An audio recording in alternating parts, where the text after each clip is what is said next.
Comment j'ai survécu à ma première fin d'année sans mes amis et ma famille. La fin d'année, c'est une période assez sensible pour les étudiants étrangers. Tu es loin de ta famille, tes amis et tes repères. Je vais même pas essayer de vous mentir en vous disant que pour moi, ça s'est bien passé. Je vais vous raconter un peu comment j'ai passé ma fin d'année. Le jour de mon anniversaire, j'ai fait un road trip jusqu'en Normandie où j'ai passé mon premier Noël en campagne. Et pour quelqu'un qui adore les immersions culturelles comme moi, j'ai été servie. La journée était tellement chargée en découvertes que je n'ai pas eu le temps d'être triste. Quelques jours après, avec une amie, nous sommes allés voir le match Cameroun-Côte d'Ivoire dans un restaurant camerounais à Clichy. Il m'a offert des roses pour mon anniversaire. Guys, les premières roses de ma vie à 22 ans.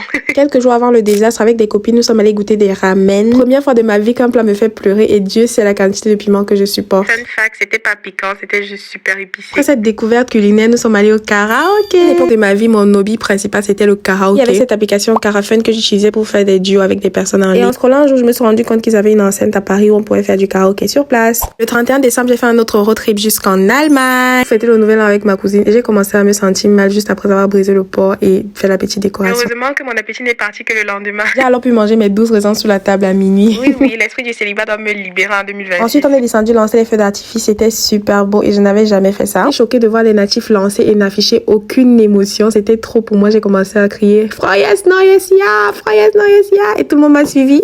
Quelques jours après, quand je me sentais mieux, nous sommes allés découvrir le centre-ville. J'ai pu voir qu'il y avait un Westfield et sur TikTok, j'avais vu qu'il y avait ce magasin CDM qui proposait plein de bonnes choses. Je n'ai pas pu tout visiter parce que j'étais fatiguée. J'ai fait quelques achats. Allez regarder le vlog. Abonnez-vous et suivez-moi sur YouTube. Et enfin, j'ai expérience ma première neige.